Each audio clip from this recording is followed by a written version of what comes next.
បាទសូមជម្រាបសួរបងប្អូនទាំងអស់គ្នាជាថ្មីម្ដងទៀតសូមឲ្យសេចក្តីសុខសាន្តរបស់ព្រះម្ចាស់យេស៊ូវគ្រីស្ទបានចម្រើនបរិបូរណ៍នៅក្នុងជីវិតបងប្អូនទាំងអស់គ្នា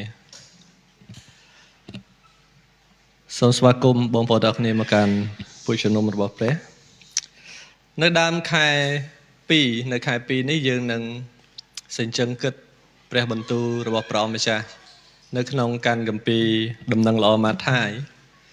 ដែលកាលពីខែ1យើងបាននិយាយជាមួយគ្នាអំពីរបៀបដែលយើងនឹងសង់គ្រឹះដែលចាក់ឫសនៅលើព្រះបន្ទូលរបស់ព្រះនៅក្នុងកាន់គម្ពីរទំនុករំកើងចំពោះ119ដែលយើងបានចំណាយពេល4សប្តាហ៍និយាយជាមួយគ្នាអំពីរបៀបដែលយើងចាក់ឫសសង់ជីវិតរបស់យើងនៅលើគ្រឹះនៃព្រះបន្ទូលរបស់ព្រះដែលមានជីវិតសង់លើគ្រឹះនៃព្រះបន្ទូលរបស់ព្រះដែលមានជីវិតរីករាយនឹងព្រះបន្ទូលរបស់ព្រះហើយយើងមានព្រះបន្ទូលរបស់ព្រះជាខែលការពារនៅក្នុងជីវិតរបស់យើងជាមួយគ្នាហើយនៅក្នុងខែ2នេះយើងនឹងបន្តគិតហើយនឹងសេចក្ដីគិតព្រះបន្ទូលនៅក្នុងកាន់គម្ពីរដំណឹងល្អម៉ាថាយនៅពេលដែលយើងនិយាយអំពីសេចក្តីស្រឡាញ់របស់ព្រះខ្ញុំនឹកពាក្យកូនស្រីរបស់ខ្ញុំក៏បានប្រាប់ថាកូនស្រឡាញ់ប៉ាហើយកូនចង់ធ្វើដូចជាប៉ាហើយខ្ញុំបានប្រាប់គាត់វិញថាកូនអត់អាចធ្វើទេអត់អាចធ្វើដូចប៉ានោះទេការងារគ្រូគម្ពីរនៅថ្ងៃនេះយើងបន្តនឹងមើលជាមួយគ្នានៅក្នុងកាន់គម្ពីរដំណឹងល្អម៉ាថាយនៅក្នុងកាន់គម្ពីរដំណឹងល្អម៉ាថាយបានកត់ត្រានិងរៀបរាប់ប្រវត្តិសាស្ត្រដែលបានកើតឡើងដែលក៏បានកត់ត្រានៅក្នុងចន្លោះឆ្នាំ50និងដើមសតវត្សឆ្នាំទី60ម៉ាថាយបានកត់ត្រាដែលបង្ហាញអំពីជីវប្រវត្តិនៃព្រះម្ចាស់យេស៊ូវគ្រីស្ទបើសិនបើយើងមើលកាន់គម្ពីរម៉ាថាយទាំងមូលក៏បានរំលឹកនិងបង្ហាញថាទ្រង់បានយាងមកដើម្បីបំពេញគ្រប់ទាំងបទទំនាយនៅក្នុងព្រះគម្ពីរសញ្ញាចាស់ដែលលោកម៉ាថាយបានលើកឡើងនៅក្នុងដំណឹងល្អម៉ាថាយនេះដែលយើងអាចឃើញនៅក្នុងជំពូក1និងជំពូក2ក៏បានរៀបរាប់អំពីសាវតា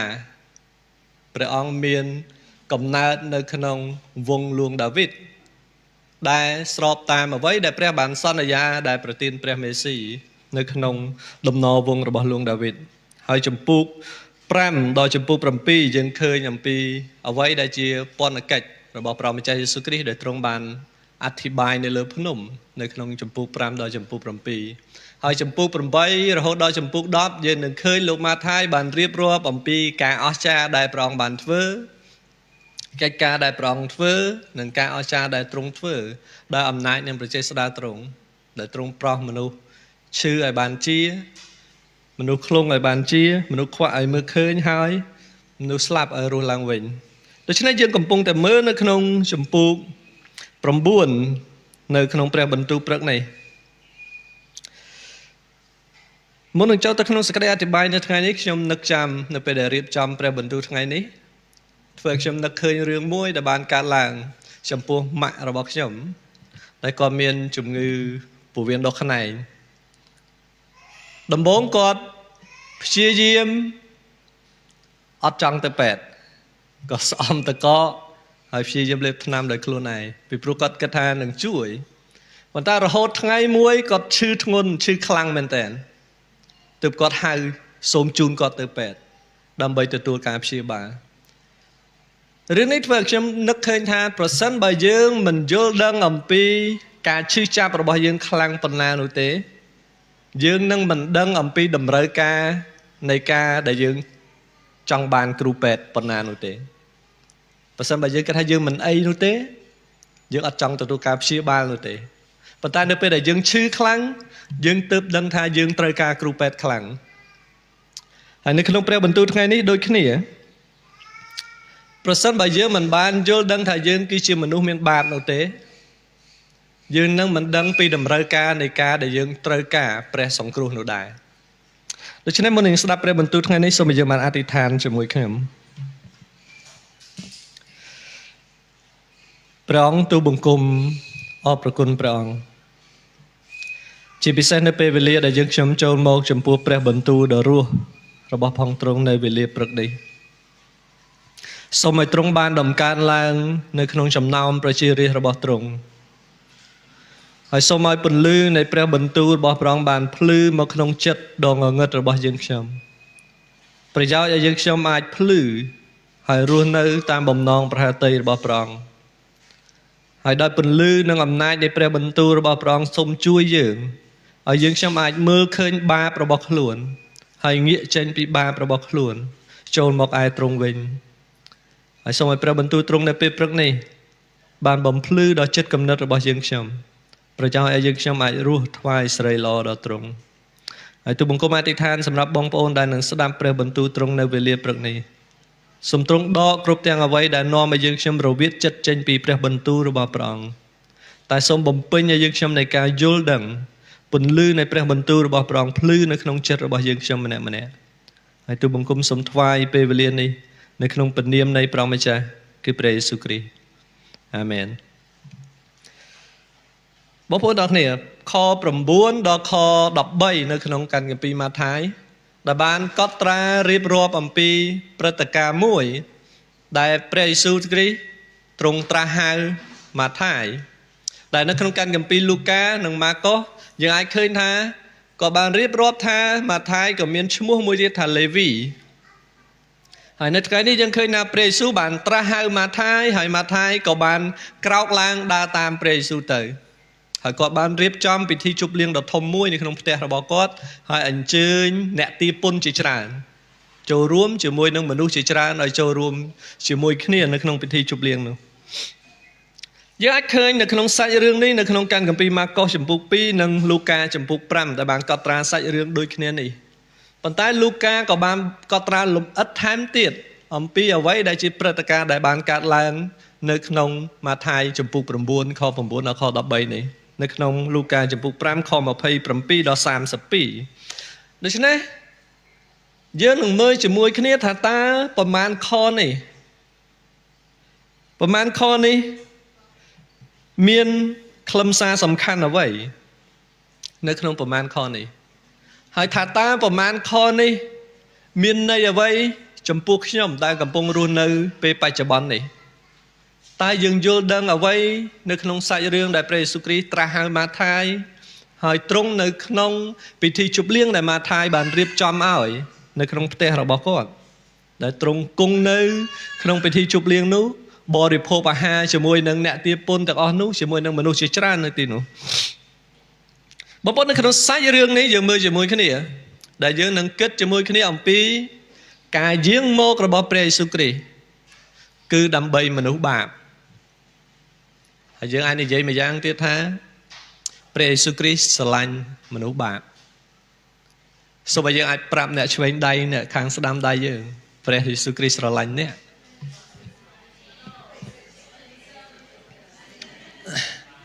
Jesus love you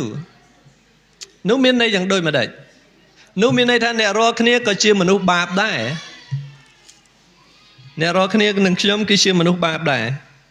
ដោយទ្រង់ដែលបានយាងមកហើយគង់ហើយហៅម៉ាថាយហើយគង់នៅក្នុងពិធីជប់លៀងរបស់គាត់ទ្រង់ស្រឡាញ់ដល់ម៉ាថាយ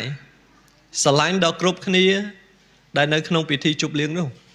ហើយក៏ស្រឡាញ់ដល់បងប្អូនទាំងអស់គ្នានៅទីនេះដែរបងប្អូនទាំងអស់គ្នា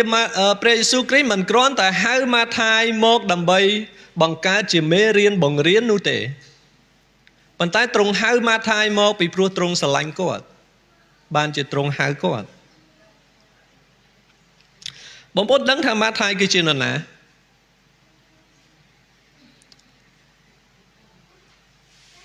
ទាំងលូកាទាំងម៉ាថាយបានប្រាប់ថាគាត់មានមុខរបរមួយដែលសពថ្ងៃនេះជាមុខរបរដែលខ្លាញ់អ្នកទាពុនបើសិនបើសពថ្ងៃនេះអ្នកទាពុននៅក្នុងស្រុកខ្មែរយើងគឺជាមន្ត្រីគយឬក៏មន្ត្រីពន្ធដារ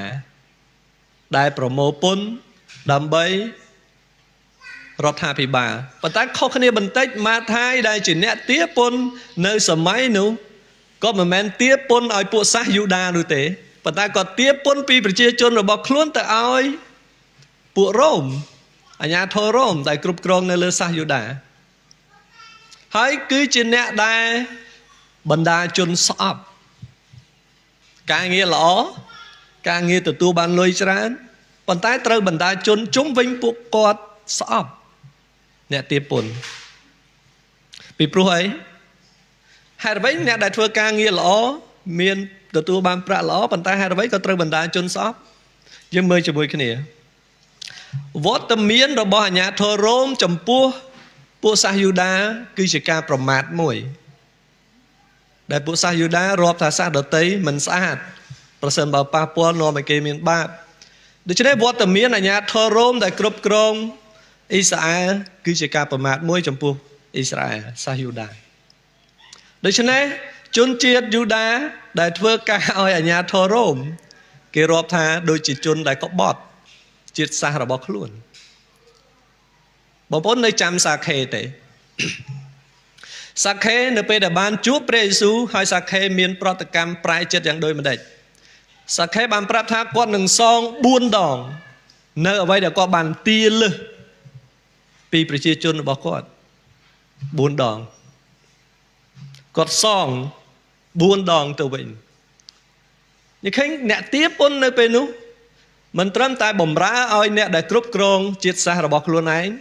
ប៉ុន្តែមិនត្រឹមថែមប៉ុណ្ណោះថែមទាំងគៀបស៊ីជនជាតិរបស់ខ្លួនឯងទៀតមានន័យថាប្រមូលពន្ធលើសពីព្រោះអាជ្ញាធរគេមិនបានកំណត់ឬក៏ឆែកនៅអ្វីដែលគាត់បានប្រមូលពន្ធនោះទេប៉ុន្តែអ្វីដែលគេចង់ដឹងនោះគឺគេបានទទួលចំណែកយកពន្ធពីជនជាតិយូដាបងប្អូនឃើញទេអ្នកទារពន្ធគឺជាអ្នកដែលគេស្អប់ពីព្រោះតែយកពន្ធទៅឲ្យអ្នកដែលគ្រប់គ្រងខ្លួនអ្នកដែលធ្វើបាបខ្លួនហើយថែមទាំងកេងប្រវ័ញ្ចពីប្រជាជនផ្ទាល់ខ្លួនទៀតនិយាយឃើញនៅក្នុងខ9បងប្អូនមើលនៅក្នុងខ9ព្រះយេស៊ូវគ្រីស្ទបានហៅម៉ាថាយដែលគាត់កំពុងតែអង្គុយនៅកន្លែងប្រមូលពន្ធគាត់អង្គុយប្រមូលពន្ធប្រសិនបើយើងនិយាយអំពីគាត់ដែលជាអ្នកទារពន្ធជាអ្នកប្រមូលពន្ធហើយគ្រប់គ្រងទៅលើអ្នកប្រមូលពន្ធផ្សេងទៀតនៅសម័យនោះគេត្រូវការដេញថ្លៃដើម្បីខ្លាចទៅជាអ្នកទារពន្ធបានដូចនៅសម័យយើងដែរយើងត្រូវដេញថ្លៃដើម្បីរកស៊ីនៅកន្លែងណាមួយដើម្បីមានសិទ្ធិប្រមូលពន្ធគេត្រូវដេញថ្លៃពីអាជ្ញាធរអភិបាលរ៉ូមដើម្បីទទួលសិទ្ធិប្រមូលពន្ធជាមិននៅក្នុងខ9យើងមើលពីរបៀបដែលម៉ាថាយឆ្លើយតបការត្រាស់ហៅរបស់ព្រះយេស៊ូវគ្រីស្ទខ9ដូចជាខ្លីប៉ុន្តែសាច់រឿងនេះដូចជាច្រើនដែលយើងនឹងនិយាយជាមួយគ្នាព្រះយេស៊ូវគ្រីស្ទបានហៅម៉ាថាយនៅក្នុងខ9ចូលមកតាមខ្ញុំហើយនៅក្នុងខ9យើងឃើញថាគាត់ក៏ដើរតាមទ្រង់ប៉ុន្តែបើសិនបើយើងមើលកាន់គម្ពីរលូកានៅក្នុងចំពុះ5វិញខ28យើងនឹងឃើញពីអ្វីដែលលោកលូកាបានរៀបរាប់បន្ថែមទៀតបញ្ជាក់ពីការដើរតាមព្រះយេស៊ូវលោកលូកាបានរៀបរាប់ថាម៉ាថាយបានលះបង់អ្វីទាំងអស់ក្រោកឡើងហើយដើរតាមទ្រង់ទៅនៅក្នុងលូកាចំពុះ5ខ28ហើយបន្ទាប់មកនៅក្នុងខបន្តទៀតខ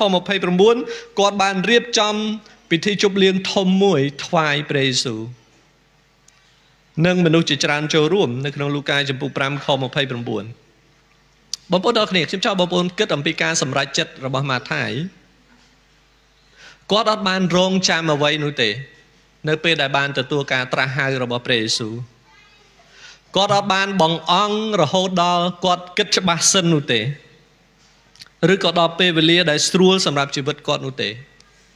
នៅពេលដែលគាត់បានទទួលការត្រាស់ហៅព្រះយេស៊ូវចូលមកតាមខ្ញុំគាត់ក៏ក្រោកឡើងភ្លាមហើយដើរតាមព្រះយេស៊ូវក៏បានលះបង់អ្វីទាំងអស់ដើម្បីដើរតាមព្រះយេស៊ូវគ្រីស្ទប៉ុន្តែខ្ញុំចង់ឲ្យបងប្អូនគិតជាមួយគ្នានៅក្នុងចំណុចនេះនៅក្នុងខ9នេះតើម៉ាថាយស្គាល់ព្រះយេស៊ូវទេតើព្រះយេស៊ូវបានបញ្ចុះបញ្ចូលម៉ាថាយឲ្យដើរតាមទ្រង់ទេតើម៉ាថាយស្គាល់ព្រះយេស៊ូវគ្រីស្ទច្បាស់ទេប្រហែលជាគាត់ស្គាល់ប្រហែលជាម៉ាថាយធ្លាប់ឮគេនិយាយអំពីព្រះយេស៊ូវពីព្រោះការងារកិច្ចការដែលព្រះយេស៊ូវធ្វើភាគច្រើននៅក្នុងក្រុងកាពឺនឹមហើយនៅក្នុងក្រុងកាពឺនឹមនោះគឺជាកន្លែងដែលម៉ាថាយអង្គុយប្រមូលពន្ធ នៅតាមផ្លូវទទួលប្រមូលពន្ធហើយព្រះយេស៊ូវគ្រីស្ទធ្វើការបម្រើហើយជាកន្លែងដែលព្រឹត្តិការណ៍នេះកំពុងតែកើតឡើងម៉ាថាយអាចឮគេនិយាយអំពីព្រះយេស៊ូវគ្រីស្ទថាទ្រង់អាចប្រោសមនុស្សឲ្យបានជាមនុស្សខ្លងឲ្យជាមនុស្សខ្វាក់ឲ្យមើលឃើញហើយមនុស្សស្លាប់ឲ្យរស់ឡើងវិញម៉ាថាយអាចឮគេនិយាយអំពីព្រះយេស៊ូវនៅក្នុងក្រុមការពន្នឹមទាំងមូលអ្នកដែលនិយាយអំពីព្រះយេស៊ូវគ្រីស្ទមិនតិចនោះទេ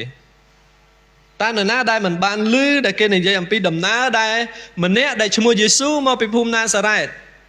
អាចប្រោសមនុស្សខ្លងឲ្យបានជាមនុស្សខ្វាក់ឲ្យមើលឃើញម្យ៉ាងទៀតម៉ាថាយប្រហែលជាឃើញព្រះយេស៊ូវគ្រីស្ទនៅពេលដែលទ្រង់ដើរនៅតាមផ្លូវពីព្រោះគាត់ក៏ប្រមូលពន្ធនៅតាមផ្លូវហើយមានមនុស្សជាច្រើននិយាយអំពីព្រះយេស៊ូវនិងមានមនុស្សជាច្រើនដើរតាមព្រះយេស៊ូវម៉ាថាយអាចដឹងរឿងខ្លះអំពីព្រះយេស៊ូវគ្រីស្ទហើយនៅពេលវេលានេះនៅក្នុងខ9ព្រះយេស៊ូវផ្ទាល់បានមានបន្ទូលមកកាន់គាត់ផ្ទាល់ចំឈ្មោះម៉ាថាយមកតាមខ្ញុំចូលមកតាមខ្ញុំជាឃើញព្រះយេស៊ូវបានហៅម៉ាថាយដែលគាត់ជាអ្នកប្រមូលពន្ធបើសិនបើយើងនិយាយម្យ៉ាងទៀតថាព្រះយេស៊ូវបានហៅម្នាក់ដែលបណ្ដាជនស្អប់ហៅម្នាក់ដែលបណ្ដាជនស្អប់ដែលមានឈ្មោះថាម៉ាថាយដែលគាត់ជាអ្នកប្រមូលពន្ធចូលមកតាមខ្ញុំពីព្រោះទ្រង់ស្រឡាញ់ម៉ាថាយទ្រង់ហៅគាត់បងប្អូននឹងទេមិនត្រឹមតែទ្រង់ស្រឡាញ់ម៉ាថាយនោះទេទ្រង់ស្រឡាញ់ដល់អស់អ្នកដែលនៅក្នុងពិធីជប់លៀងជាមួយនឹងម៉ាថាយដែរយើងមើលជាមួយគ្នាព្រះយេស៊ូវគ្រីស្ទហៅម៉ាថាយហើយម៉ាថាយរៀបចំពិធីជប់លៀងឲ្យគាត់ហើយព្រះយេស៊ូវក៏បានបរិភោគជាមួយនឹងអ្នកទារពន្ធជាច្រើនអ្នករួមទាំងមនុស្សជាច្រើនខ្ញុំចង់បងប្អូនមើលសកម្មភាពដំបូងដែលម៉ាថាយក្នុងនាមជាសិស្សដែលបានដើរតាមព្រះយេស៊ូវទៅបានធ្វើក៏រៀបចំពិធីជប់លៀងធំឲ្យព្រះយេស៊ូវគ្រីស្ទនៅក្នុងផ្ទះរបស់គាត់ហើយហៅអ្នកទារពន្ធដូចគ្នាមកចូលរួមនិងមនុស្សជាច្រើនមកចូលរួមហើយនៅក្នុងកសែភ្នែករបស់ពួកផារីស៊ីអ្នកទាំងអស់នោះគឺជាមនុស្សបាបអ្នកដែលកំពុងតែអង្គុយជាមួយនឹងព្រះយេស៊ូវគ្រីស្ទបរិភោគជាមួយនឹងព្រះយេស៊ូវគ្រីស្ទគឺជាមនុស្សបាបរួមទាំងមិត្តភក្តិរបស់ម៉ាថាយដែរបងប្អូននឹងតែពីព្រោះនៅក្នុងសង្គមនោះផារីស៊ីគឺជាអ្នកដែល high class ជាងគេពីព្រោះគាត់ខ្លួនគិតថាគ្មាននរណាសុចរិតដូចគាត់ដែលកាន់តាមក្រឹតវិន័យបានល្អដូច្នេះអ្នកទារពន្ធនិងមនុស្សផ្សេងទៀតមិនស្ថិតនៅក្នុងខ្សែភ្នែករបស់ពួកផារីស៊ីនោះទេស្ថិតនៅក្រៅសហគមន៍របស់ពួកផារីស៊ីប៉ុន្តែចំពោះព្រះយេស៊ូវវិញទ្រង់ចូលទៅអង្គុយជាមួយនឹងពួកអ្នកទារពន្ធទ្រង់ហៅពួកអ្នកដែលគេស្អប់ហើយអង្គុយបរិភោគជាមួយដែរអ្នកដែលផារីស៊ីហៅថាជាមនុស្សមានបាបហើយនៅពេលនោះមានព្រឹត្តិការណ៍មួយកើតឡើងគឺពួកសិស្សបានទទួលសំណួរមួយពីសំណួរដែលផារីស៊ីបានសួរហេតុអ្វីក៏គ្រូរបស់អ្នកបរិភោគជាមួយនឹងមនុស្សបាបដូច្នេះអ្នកប្រមូលពន្ធនឹងមនុស្សបាបដូច្នេះសំណួរនេះយើងស្ដាប់ទៅដូចជាសំណួរត្រង់ប៉ុន្តែមិនមែនជាសំណួរត្រង់នោះទេជាសំណួរដែលបង្កប់មកជាមួយនឹងការចំអកឲ្យជាសំណួរមួយដែលបង្កប់ដោយការមើលងាយទៅកាន់ពួកសិស្សក៏ដូចជាព្រះយេស៊ូវគ្រីស្ទជាសំណួរដែលពេញដោយការរិះគន់ហេតុអ្វីក៏គ្រូរបស់អ្នកដែលប្រកាសព្រះបន្ទូលរបស់ព្រះដែលអះអាងថាខ្លួនជាព្រះតែបែរទៅជាអង្គុយជាមួយនឹងមនុស្សបាបទៅវិញគេគាត់ថាខ្លួនគាត់ជាព្រះតែគាត់ថាព្រះចាត់គាត់ឲ្យមកហើយហេតុអីក៏ទៅអង្គុយជាមួយនឹងពួកមនុស្សបាបនេះគឺជាសំណួររបស់ពួកផារីស៊ីពីព្រោះនៅក្នុងខ្សែភ្នែករបស់ពួកផារីស៊ីអ្នកទាំងអស់នោះគ្មានតម្លៃចំពោះគាត់នោះទេចំពោះពួកផារីស៊ីនោះទេប៉ុន្តែនៅចំពោះព្រះយេស៊ូវអ្នកទាំងអស់នោះគឺជាអ្នកដែលមានតម្លៃគឺជាអ្នកដែលទ្រង់បានមកដើម្បីពួកគេទ្រង់ហៅពួកគេទ្រង់នៅជាមួយនឹងពួកគេបរិភោគជាមួយនឹងពួកគេ ពីព្រោះចំពោះពួកផារីស៊ីអ្នកទាំងអស់នោះហាក់ដូចជាអ្នកដែលនៅក្រៅសហគមន៍ផ្សេងពីពួកផារីស៊ីប៉ុន្តែចំពោះព្រះយេស៊ូវអ្នកទាំងអស់នោះគឺជាម្នាក់ក៏មានជំនឿនៅក្នុងពូជពង្សរបស់លោកអាប់រ៉ាហាំក៏ជាម្នាក់នៅក្នុងសហគមន៍របស់ម៉ូសេក៏ជាម្នាក់ដែលបានជឿដែលមានតម្លៃចំពោះព្រះយេស៊ូវជិបចោលបងប្អូនគិតនៅក្នុងចំណុចនេះប្រសិនបើយើងគិតអំពីព្រះដែលមនុស្សបង្កើតគ្មានព្រះណាមួយបង្កើតមកសម្រាប់មនុស្សអាក្រក់នោះទេខ្ញុំចង់បងប្អូនគិតព្រះដែលនៅក្នុងសាសនាទាំងអស់ព្រះដែលមនុស្សបង្កើតគ្មានព្រះណាមួយបង្កើតមកសម្រាប់មនុស្សអាក្រក់នោះទេគេបង្កើតព្រះមកគឺសម្រាប់ផ្ដល់រង្វាន់ដល់មនុស្សល្អ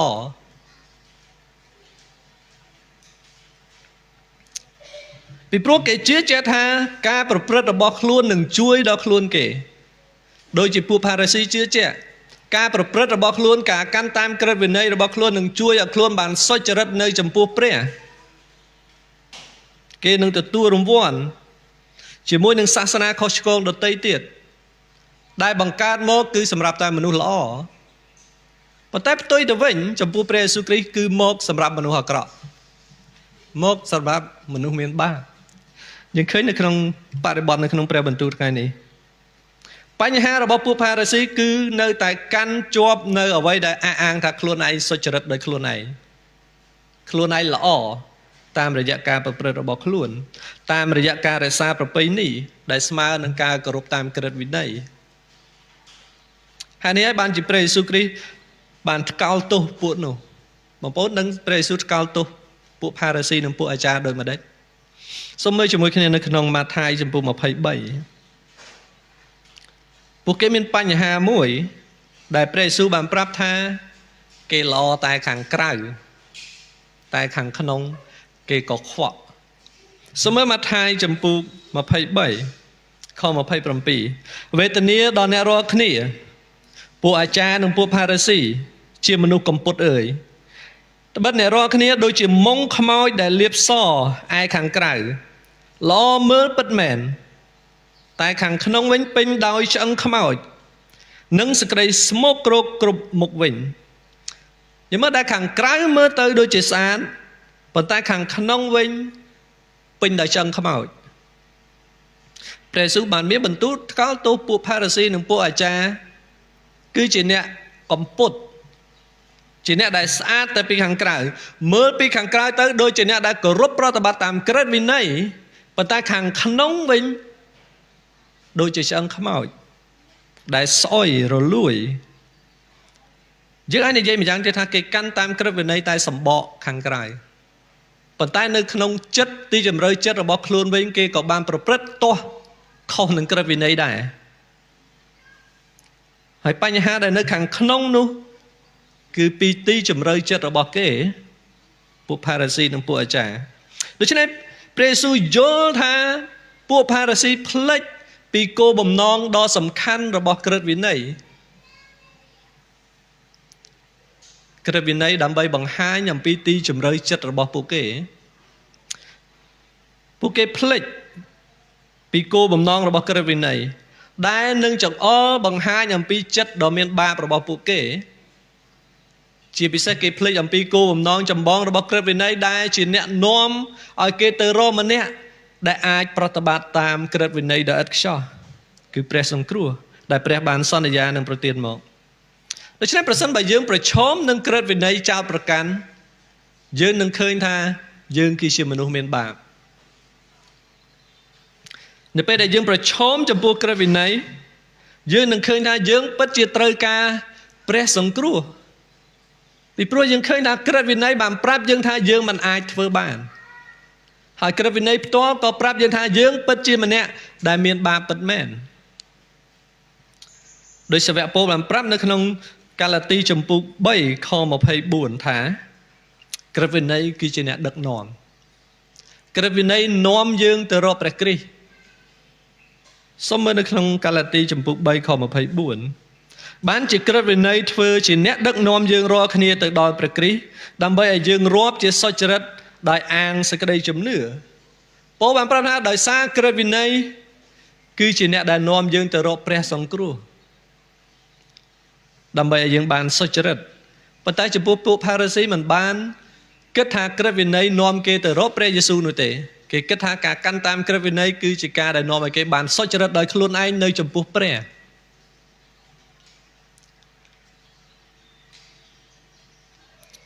សាវកប៉ូលក៏បាននិយាយអំពីរឿងក្រឹតវិន័យនេះដែរនៅក្នុងរ៉ូមចំពោះ7ប៉ូលបានប្រាប់ថាបើគ្មានក្រឹតវិន័យនោះទេគាត់ក៏មិនដឹងថារឿងហ្នឹងគឺជារឿងបាបដែរនៅក្នុងរ៉ូមចំពោះ7ខ7រ៉ូមចំពោះ7ខ7ដូច្នេះយើងថាដូចម្ដេចតើក្រឹតវិន័យជាតួបាបឬអីទេមិនមែនឡើយខ្ញុំមិនបានស្គាល់បាបផងលើកតែដោយសារក្រឹតវិន័យចេញត្បិតបើសិនជាក្រឹតវិន័យមិនបានថាកុំលោភនោះខ្ញុំឥតដឹងថាមានសេចក្តីលោភផងបងប្អូនឃើញទេប៉ូលបានប្រាប់យ៉ាងច្បាស់អំពីទួនាទីរបស់ក្រឹតវិន័យដូចជាកញ្ចក់ដែលបានឆ្លោះអំពីបាបរបស់យើងជាអ្នកដែលនាំផ្លូវយើងទៅកាន់ព្រះអង្គសង្គ្រោះរបស់យើងតាមរយៈក្រឹតវិន័យគេប៉ូលបានប្រាប់អំពីទួនាទីរបស់ក្រឹតវិន័យដែលចោទប្រកាន់ទៅក្នុងទីជំរឿចិត្តរបស់យើងជារៀងរាល់សប្តាហ៍យើងអានក្រឹតវិន័យ10ប្រការរបស់ព្រះហើយបងប្អូនខ្លះគាត់ក៏បានចាំក្រឹតវិន័យ10ប្រការរបស់ព្រះ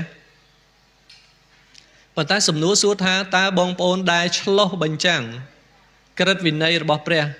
មកកាន់ដួងចិត្តរបស់យើងម្នាក់ម្នាក់ដែរទេកុំឲ្យមានព្រះអាណាទៀតនៅចំពោះអញឲ្យសោះតើនៅក្នុងចិត្តរបស់យើងមានព្រះអាណាទៀតក្រៅពីព្រះម្ចាស់របស់យើងកុំឲ្យឆ្លាក់ធ្វើឬថ្វាយបង្គំចំពោះរូបណាឡើយតើនៅក្នុងចិត្តរបស់យើងបានថ្វាយបង្គំឬក៏បានឆ្លាក់អ្វីធ្វើជារូបព្រះនៅក្នុងចិត្តរបស់យើង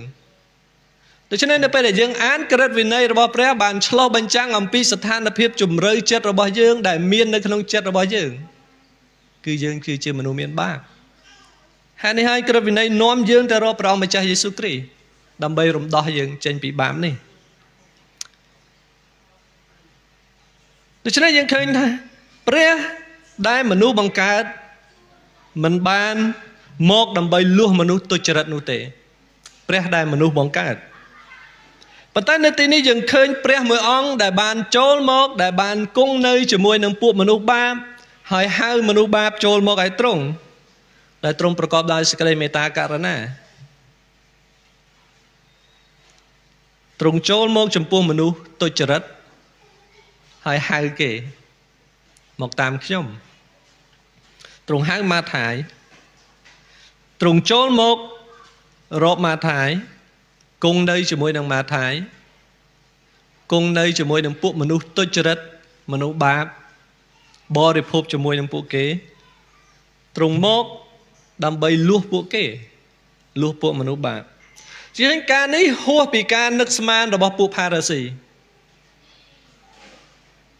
ពីព្រោះគេមានស្តង់ដារមួយដែលគិតថាអ្វីដែលទុច្ចរិតមិនសមនឹងប៉ះមិនសមនឹងនៅក្បែរ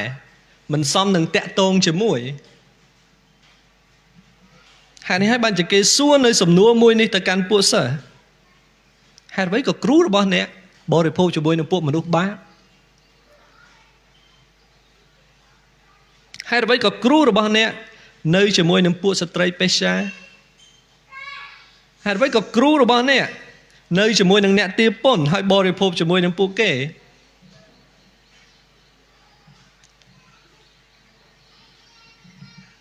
ពួកផារីស៊ីហៅអ្នកទាំងអស់នោះថាជាមនុស្សបាបប៉ុន្តែផ្ទុយទៅវិញចំពោះព្រះម្ចាស់យេស៊ូវគ្រីស្ទឃើញអ្នកទាំងអស់នោះគឺជាអ្នកដែលត្រូវការទ្រង់គឺជាអ្នកដែលត្រូវការសង្គ្រោះពីទ្រង់ពីព្រោះទ្រង់ស្រឡាញ់ដល់ពួកគេទ្រង់ស្រឡាញ់ដល់អ្នកដែលខ្ទេចខ្ទាំទ្រង់ស្រឡាញ់ដល់អ្នកដែលរងគ្រោះដោយសារបាបយើងឃើញនៅក្នុងព្រះបន្ទូលថ្ងៃនេះមិនថានរណាម្នាក់នៅទីនេះនៅពេលដែលយើងយល់ដឹងអំពីបាបផ្ទាល់ខ្លួនរបស់យើងម្នាក់ម្នាក់ដែលមាននៅក្នុងជំរឿចិត្តរបស់ខ្លួនសូមឲ្យយើងចូលទៅឯចំពោះទ្រង់ចូលទៅឯចំពោះទ្រង់ពីព្រោះព្រះយេស៊ូវស្រឡាញ់យើងដែលជាមនុស្សមានបាប ហើយនោះគឺជាគោលបំណងដែលទ្រង់បានយាងមកដើម្បីស្វែងរកនិងសង្គ្រោះដល់អស់អ្នកដែលបាត់បង់ដល់មនុស្សបាបទាំងអស់ដែលទ្រង់បានយាងមកទ្រង់យាងមកព្យាបាលគេរំដោះគេហើយប្រោសគេមិនត្រឹមតែជាពីជំងឺខាងរូបកាយនោះទេឲ្យជាពីជំងឺខាងវិញ្ញាណនោះដែរបងប្អូននឹងទេបាបគឺជាជំងឺមួយខាងវិញ្ញាណដែលគ្រប់គ្នាមានបាបគឺជាជំងឺមួយខាងវិញ្ញាណដែលគ្រប់គ្នាមានប៉ុន្តែជំងឺនោះត្រូវបានព្យាបាលតាមរយៈវត្តមានរបស់ព្រះយេស៊ូវគ្រីស្ទនិងកិច្ចការរបស់ព្រះអង្គដែលបានធ្វើដើម្បីផ្សះផ្សាដើម្បីព្យាបាលយើងខ្ញុំចង់បងប្អូនមើលការអ្វីដែលហោរាមីកាបានប្រាប់នៅក្នុងមីកាចំពោះ7តើមានព្រះណាដូចជាព្រះរបស់យើងនៅក្នុងមីកាចំពោះ7ខ18ខ19ព្រះទាំងអស់ដែលមនុស្សបង្កើតឡើងគឺសម្រាប់មនុស្សល្អតែព្រះរបស់យើងយាងមកដើម្បីរំដោះមនុស្សអាក្រក់មីកាចំពោះ7ខ18ខ19តើមានអ្នកណាដូចព្រះដូចជាព្រះ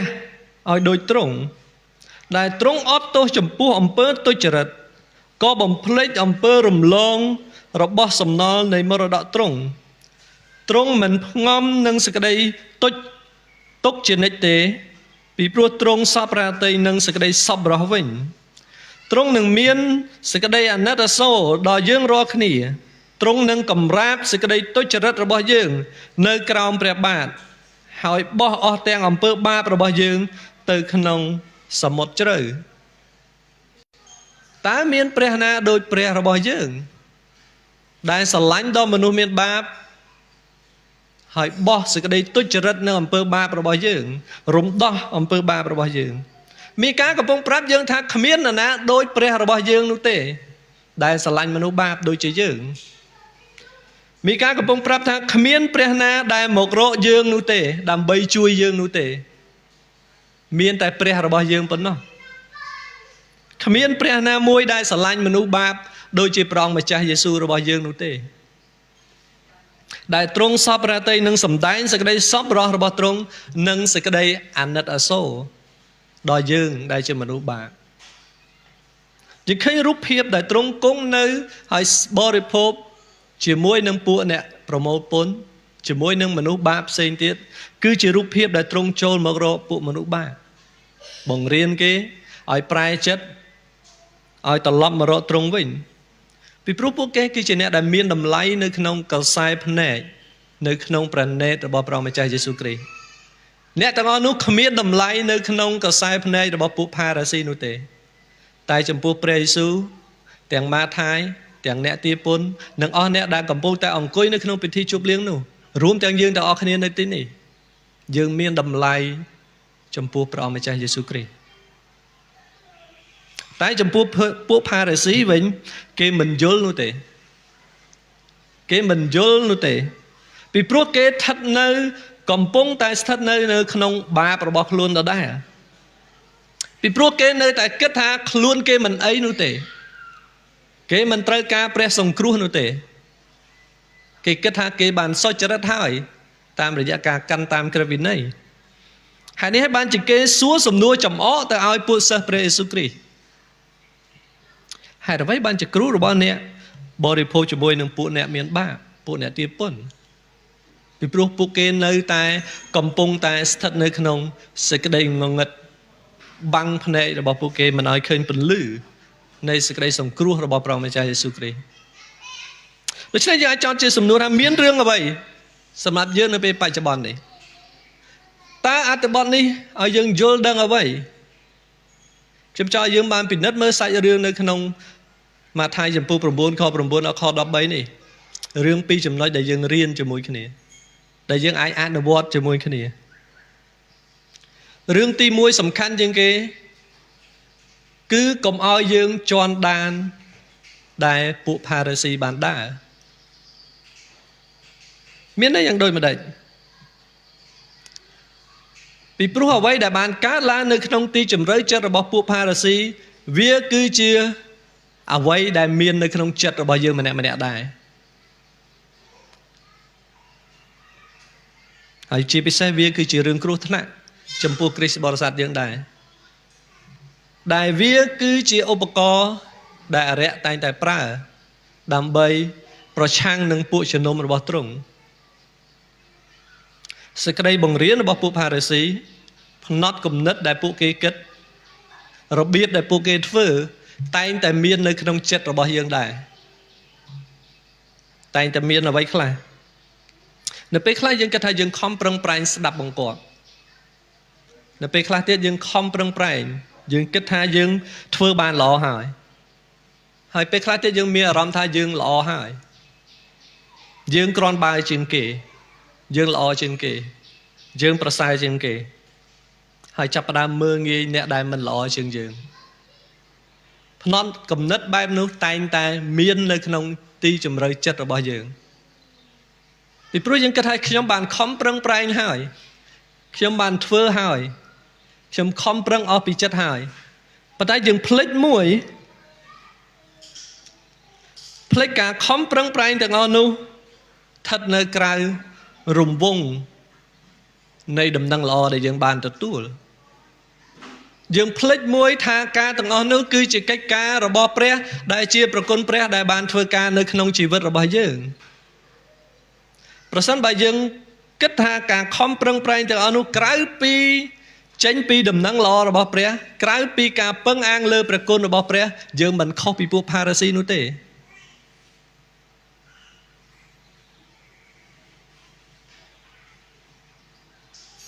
ហើយជាពេលខ្លះទៀតយើងគិតថាយើងខំប្រឹងប្រែងលីឈើឆ្កាងខំប្រឹងប្រែងធ្វើនិងលះបង់អ្វីដូចជាម៉ាថាយបានធ្វើលះបង់អ្វីគ្រប់យ៉ាងហើយពេលខ្លះទៀតយើងក៏គិតថារឿងដែលយើងកំពុងធ្វើគឺជារឿងដែលត្រឹមត្រូវរឿងដែលយើងធ្វើនោះគឺជារឿងដែលត្រឹមត្រូវហើយយើងមានអារម្មណ៍ល្អចំពោះរឿងនោះពីព្រោះយើងគិតថាវាជារឿងដែលត្រឹមត្រូវរហូតដល់យើងភ្លេចថាវាគឺជាកិច្ចការដែលព្រះកំពុងតែធ្វើនៅក្នុងជីវិតរបស់យើងហើយពេលខ្លះទៀតយើងភ្លេចថាវាគឺជាដំណឹងល្អដែលជាផលផ្លែនៃដំណឹងល្អដែលយើងបានទទួលដូច្នេះយើងត្រូវប្រយ័ត្នអំពីឥរិយាបថបែបនេះកុំឲ្យយើងធ្លាក់ទៅជាន់ដានឥរិយាបថរបស់ពួកផារីស៊ីជាពិសេសឥរិយាបថចំពោះអ្នកមិនជឿ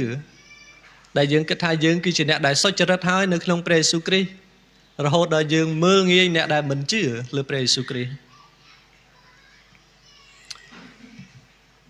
ព្រះយេស៊ូវគ្រីស្ទបាននិយាយអំពីឥរិយាបថបែបនេះបងប្អូននៅចាំអំពីសេចក្តីបង្រៀនរបស់ព្រះយេស៊ូវគ្រីស្ទនៅពេលដែលព្រះយេស៊ូវគ្រីស្ទនិយាយអំពីពួកផារីស៊ីជាមួយនឹងអ្នកទារពន្ធដែលពួកគេនាំគ្នាឡើងទៅព្រះវិហារហើយពួកគេអធិដ្ឋានបងប្អូននៅចាំសេចក្តីអធិដ្ឋានរបស់ពួកផារីស៊ីទេនៅក្នុងលូកាចំពុក18ខ9មានពួកអ្នកខ្លះដែលទុកចិត្តលើខ្លួនឯងថាគេសុចរិតហើយក៏មើលងាយដល់មនុស្សឯទៀតហើយទ្រង់ចាប់ផ្ដើមនិយាយអំពីប្រស្នាពីពួកផារីស៊ីនិងអ្នកទារពន្ធឡើងទៅអធិដ្ឋាននៅ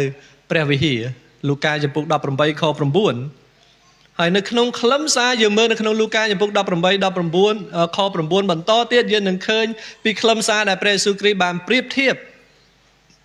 ដែលពួកផារីស៊ីគិតថាខ្លួនឯងសុចរិតជាងអ្នកដទៃពួកផារីស៊ីបានអធិដ្ឋានថាអោព្រះអង្គអើយទូលបង្គំអរប្រគុណដល់ទ្រង់ចំពោះព្រោះទូលបង្គំមិនបានដូចមនុស្សឯទៀតដែលជាមនុស្សប្លន់ទុច្ចរិតហើយកំផិតឬដូចជាអ្នកយកពន្ធនេះទេទូលបង្គំតមក្នុងមួយអាទិត្យ2 ដងហើយក៏ថ្វាយ1/10ពីអស់ទាំងអំបាលម៉ានដែលទូលបង្គំបានចំណេញផងឯអ្នកយកពន្ធក៏ឈរនៅទីនោះឆ្ងាយមិនទាំងងើបមើលទៅលើមេឃផង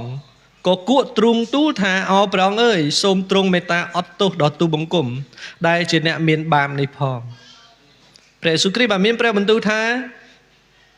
កាលចុះដល់ផ្ទះអ្នកនេះបានរាប់ជាសុចរិតជាងអ្នកមួយនោះ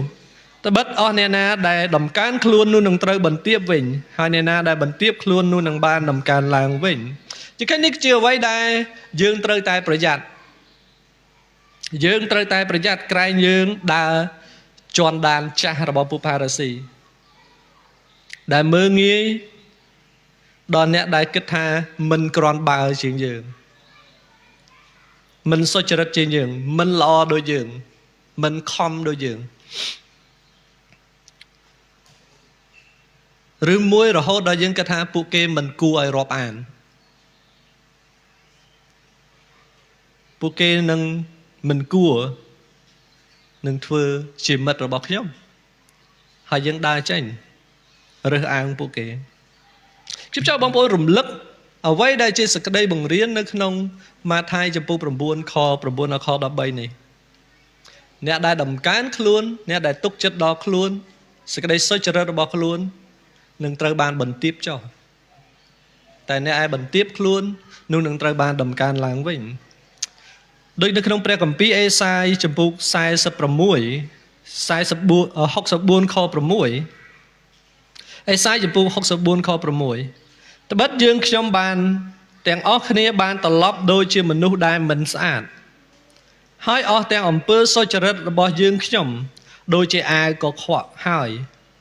ខ្ញុំក្រគ្នាក៏ក្រៀមស្វិតក្រៀមទៅដូចជាស្លឹកឈើ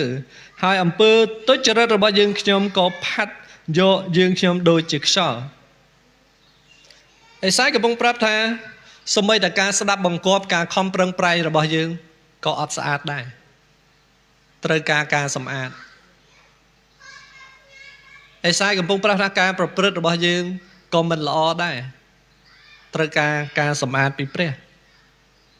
ពីព្រោះយើងនៅតែជាមនុស្សជាប់បាបការខំប្រឹងប្រែងរបស់យើងក៏មិនល្អដែរ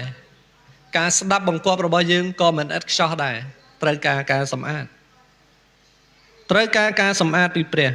ហើយនេះហើយបានជាយើងនិយាយថាយើងត្រូវការព្រះគុណរបស់ព្រះជារៀងរាល់ថ្ងៃត្រូវការព្រះគុណរបស់ព្រះជារៀងរាល់ថ្ងៃដើម្បីសម្អាតយើងមានលោកគ្រូគង្វាលម្នាក់ក៏បាននិយាយថាបើសិនជាដោយព្រះគុណរបស់ព្រះគាត់បាននិយាយថាបើសិនជាដោយព្រះគុណរបស់ព្រះបើយើងពិតជាយល់ដឹងអំពីសេចក្តីពិតដោយព្រះគុណរបស់ព្រះបើយើងពិតជាបានយល់ដឹងពីសេចក្តីពិតថាយើងគឺជាមនុស្សបាបគឺជាអ្នកដែលព្រះយេស៊ូវគ្រីស្ទបានយាងមកដើម្បីនឹងហៅយើងដែលជាមនុស្សបាបនេះដូច្នេះកុំឲ្យយើងភ្លេចរហូតទៅដល់យើងសម័យថាយើងគឺជាអ្នកដែលឥតខ្ចោះជាងគេប្រសិនបើដោយព្រះគុណរបស់ព្រះហើយយើងពិតជាយល់ដឹងពីសេចក្តីពិតដែលយើងជាមនុស្សបាបដែលព្រះយេស៊ូវគ្រីស្ទបានហៅយើងមកក្នុងព្រះអង្គកុំឲ្យយើងភ្លេចហើយស្រមៃថាយើងគឺជាមនុស្សដែលឥតខ្ចោះជាងគេកុំឲ្យយើងភ្លេចថាយើងគឺជាមនុស្សដែលឥតខ្ចោះជាងគេហើយសម័យថាយើងគឺជាគ្រីស្ទបរិស័ទដែលគ្រប់លក្ខនៅក្នុងលោកីយ៍នេះឡើយរហូតដល់យើងនិយាយថាយើងមិនត្រូវការសម្រោះសម្រួលរបស់ព្រះយេស៊ូវគ្រីស្ទយើងមិនត្រូវការផ្សះផ្សារបស់ព្រះយេស៊ូវគ្រីស្ទយើងមិនត្រូវការទូលអង្វររបស់ព្រះយេស៊ូវគ្រីស្ទយើងត្រូវការផ្សះផ្សាយើងត្រូវការទូលអង្វរយើងត្រូវការព្រះអម្ចាស់យេស៊ូវគ្រីស្ទពីព្រោះយើងដឹងថាយើងគឺជាមនុស្សមានបាបយើងដឹងថាយើងគឺជាអ្នកដែលឈឺហើយត្រូវការគ្រូពេទ្យដូច្នេះនៅពេលដែលយើងយល់ដឹងបាបរបស់យើងកាន់តែច្រើនឡើងនោះយើងនឹងយល់ដឹងពីតម្រូវការនៃការដែលយើងចង់បានព្រះសង្គ្រោះចង់បានព្រះម្ចាស់យេស៊ូវគ្រីស្ទកាន់តែច្រើនឡើងហើយនៅពេលដែលយើងយល់ដឹងថាយើងគឺជាមនុស្សដែលកំពុងតែមានបាបហើយរស់នៅក្នុងរូបកាយដែលមានបាបនេះយើងនឹងត្រូវការចាំបាច់ពីព្រះគុណរបស់ព្រះដែលជួយយើងនេះគឺជាចំណុចទី1ដែលយើងប្រយ័ត្នក្រែងលោយើងជន់ដានចាស់របស់ពួកផារីស៊ីយើងត្រឡប់ទៅជាមានអំនួតដោយពួកផារីស៊ីដោយរើសអើងដែលអ្នកដែលគិតថាមិនក្រាន់បើជាងយើងមិនល្អជាងយើងមិនសុចរិតដូចយើងទី2កុំឲ្យរំលងទំនាក់ទំនងជាមួយនឹងអ្នកមិនជឿកុំឲ្យគេថាខ្ញុំគឺជាអ្នកជឿហើយមិនគួរតាក់ទងជាមួយនឹងអ្នកមិនជឿកុំឲ្យយើងរំលងសេចក្តីមួយនេះយើងឃើញថាព្រះយេស៊ូវគ្រីស្ទបានយាងមកគឺដើម្បីមនុស្សបាប ហើយទ្រង់ស្រឡាញ់ដល់ពួកគេដូច្នេះជាគំរូមួយសម្រាប់យើងដែលយើងនឹងត្រូវតាក់ទងហើយអធិដ្ឋានសម្រាប់ពួកគេដែរដើម្បីស្វែងរកឱកាសដើម្បីនាំដំណឹងល្អទំនាក់ទំនងរបស់យើងការសន្ទនារបស់យើងគឺជារបៀបដែលព្រះនឹងនាំពួកគេមកកាន់ឯទ្រង់ទោះបីជាពេលខ្លះយើងគិតថាយើងមិនមានពេលច្រើនដើម្បីអង្គុយជាមួយគាត់នឹងនិយាយអំពីដំណឹងល្អរបស់ព្រះប៉ុន្តែពីមួយពេលទៅមួយពេលនោះគឺជារបៀបដែលព្រះកសាងរៀបចំអ្នកនោះចូលមកឯទ្រង់ដូច្នេះទំនាក់ទំនងជាមួយនឹងអ្នកមិនជឿបន្តអធិដ្ឋានសម្រាប់គាត់ប្រយោជន៍ឲ្យគាត់អាចឃើញពន្លឺនៃដំណឹងល្អត្រឡប់មករកព្រះយេស៊ូវគ្រីស្ទដូច្នេះកុំឲ្យយើងគិតថាយើងចង់តែមានទំនាក់ទំនងជាមួយនឹងគ្រីស្ទបរិស័ទដូចគ្នាដោយព្រះយេស៊ូវគ្រីស្ទចូលចេញទៅជាមួយនឹងអ្នកដែលមិនជឿដែរឲ្យគេឃើញពន្លឺនៃដំណឹងល្អដែលបានធ្វើការនៅក្នុងជីវិតរបស់យើងពីព្រោះយើងម្នាក់មានបទពិសោធន៍នៃពន្លឺនៃដំណឹងល្អរបស់ព្រះបានធ្វើការនៅក្នុងជីវិតរបស់យើងផ្ទាល់ខ្លួនម្នាក់ហើយយើងគឺជាបន្ទាល់ដែលគេនឹងឃើញអំពីព្រះរបស់យើងមានលោកគ្រូម្នាក់ក៏បាននិយាយថាយើងកំពុងតែសរសេរដំណឹងល្អនៅក្នុងជីវិតរបស់យើងរាល់ថ្ងៃគេនឹងអានដំណឹងល្អរបស់ព្រះយេស៊ូវគ្រីស្ទនៅលើជីវិតរបស់អ្នកគេនឹងអានពីព្រះរបស់អ្នកមើលពីព្រះរបស់អ្នកនៅក្នុងជីវិតរបស់អ្នកយើងគឺជាម្នាក់ដែលកំពុងតែសរសេរដំណឹងល្អរបស់ទ្រង់ហើយនេះហើយបានជាព្រះយេស៊ូវគ្រីស្ទបានបញ្ជាក់នៅក្នុងអត្ថបទថ្ងៃនេះដែលទ្រង់លើកឡើងហូសេចំពុះ6អញមិនចង់បានចាញ់បូជានោះទេអញចង់បានសេចក្តីមេត្តាករុណាមិនមែនចាញ់បូជានោះទេព្រះយេស៊ូវគ្រីស្ទមិនមែនមកដើម្បីហៅមនុស្សសុចរិតនោះទេទ្រង់មកដើម្បីហៅមនុស្សបាបឲ្យប្រែចិត្តនិយាយព្រះយេស៊ូវគ្រីស្ទកំពុងមានបន្ទូលថាទ្រង់មកដើម្បីស្វែងរកអ្នកដែលត្រូវការទ្រង់អ្នកដែលដឹងខ្លួនឯងថាគឺជាអ្នកដែលបានខ្ទេចខ្ទាំអ្នកដែលបាក់បែកអ្នកដែលរងគ្រោះអ្នកដែលកំពុងតែមានឥទ្ធិពលដោយសារបាបនេះដែលគេត្រូវការទ្រង់អ្នកដែលកំពុងថាខ្លួនឯងគ្មានសង្ឃឹមសោះគេត្រូវការទ្រង់គេត្រូវការព្រះម្ចាស់យេស៊ូវគ្រីស្ទហើយនៅថ្ងៃនេះយើងឃើញយើងនឹងបញ្ចប់ជាមួយគ្នាទ្រង់យាងមកដើម្បីយើងគ្រប់គ្នារកយើងគ្រប់គ្នាពីព្រោះទ្រង់ស្រឡាញ់ដល់យើងគ្រប់គ្នាទ្រង់មិនបានរើសអើងពួកអ្នកទាពុននោះទេទ្រង់ក៏មិនបានរើសអើងបណ្ដាលជនដែលអង្គុយបរិភោគជាមួយទ្រង់ដែរដូច្នេះសូមឲ្យយើងមានភ្នែកមើលទៅបណ្ដាជនជុំវិញខ្លួនយើងដូចជាយើងមានភ្នែករបស់ព្រះយេស៊ូវមើលតាមភ្នែករបស់ព្រះយេស៊ូវគ្រីស្ទតែទ្រង់ឃើញបណ្ដាជនហើយទ្រង់មានចិត្តអាណិតអាសូរដល់ពួកគេដូចជាជាមដែលគ្មានអ្នកគង្វាលដែលគេត្រូវការទ្រង់ហើយចុងក្រោយសូមកុំឲ្យយើងអស់សង្ឃឹមចំពោះសេចក្តីសង្គ្រោះដល់នរណាម្នាក់សូមឲ្យយើងនៅតែមានសង្ឃឹមក្នុងការបន្តនាំសេចក្តីសង្គ្រោះទៅកាន់នរណាម្នាក់ផ្សេងទៀតយើងបន្តអធិដ្ឋានសម្រាប់គាត់បន្តនាំសេចក្តីល្អដល់គាត់ដោយអ្វីដែលព្រះយេស៊ូវគ្រីស្ទបានធ្វើនៅក្នុងព្រះបន្ទូលថ្ងៃនេះទ្រង់ហៅម៉ាថាយមកហើយបរិភោគជាមួយនឹងពួកគាត់យើងនឹងអធិដ្ឋានជាមួយគ្នា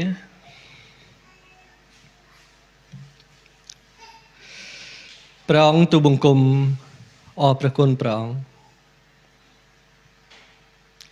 ទូលបង្គំអរព្រះគុណព្រះអង្គដែលបានយាងមកហើយត្រាស់ហៅយើងខ្ញុំម្នាក់អរព្រះគុណព្រះអង្គសម្រាប់គំរូនៃការបន្ទាបខ្លួនតែទ្រង់មកដើម្បីអត់ទោសដល់មនុស្សបាបព្រះអង្គឲ្យសូមជួយដល់យើងខ្ញុំម្នាក់ជាពិសេសសូមជួយឲ្យយើងខ្ញុំមើលឃើញគំរូនៃការយាងមករបស់ព្រះអង្គគំរូនៃសេចក្តីស្រឡាញ់របស់ទ្រង់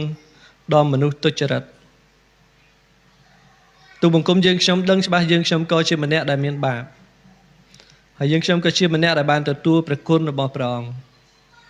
ហើយយើងខ្ញុំអរព្រះគុណចំពោះព្រះគុណដែលទ្រង់បានប្រទានដល់យើងខ្ញុំហើយសូមឲ្យយើងខ្ញុំអាចនាំព្រះគុណនេះដែលស្ថិតនៅក្នុងដំណឹងល្អរបស់ព្រះម្ចាស់យេស៊ូវគ្រីស្ទទៅដល់អ្នកផ្សេងទៀតដែលគេជាមនុស្សមានបាបដូចជាយើងខ្ញុំដែរប្រយោជន៍ឲ្យគេបានទទួលព្រះគុណនៃការប្រែចិត្តឲ្យគេអាចទទួលសេចក្តីសង្គ្រោះនិងព្រះគុណរបស់ព្រះអង្គជាពិសេសគេអាចទទួលសេចក្តីស្រឡាញ់របស់ទ្រង់តាមរយៈជំនឿលើព្រះរាជបុត្រារបស់ទ្រង់ទូលបង្គំអធិដ្ឋានប្រទានពរដល់បងប្អូនទាំងអស់គ្នាដែលបានស្ដាប់ព្រះបន្ទូលទ្រង់នៅវេលាព្រឹកនេះសូមឲ្យព្រះគុណរបស់ទ្រង់នៅតែបន្តហូរហៀរនៅក្នុងជីវិតរបស់ពួកគាត់ម្នាក់ៗទូលបង្គំក៏អធិដ្ឋានអរព្រះគុណទ្រង់សម្រាប់ព្រះបន្ទូលថ្ងៃនេះនៅក្នុងព្រះនាមនៃព្រះម្ចាស់គឺព្រះយេស៊ូវគ្រីស្ទអាមែន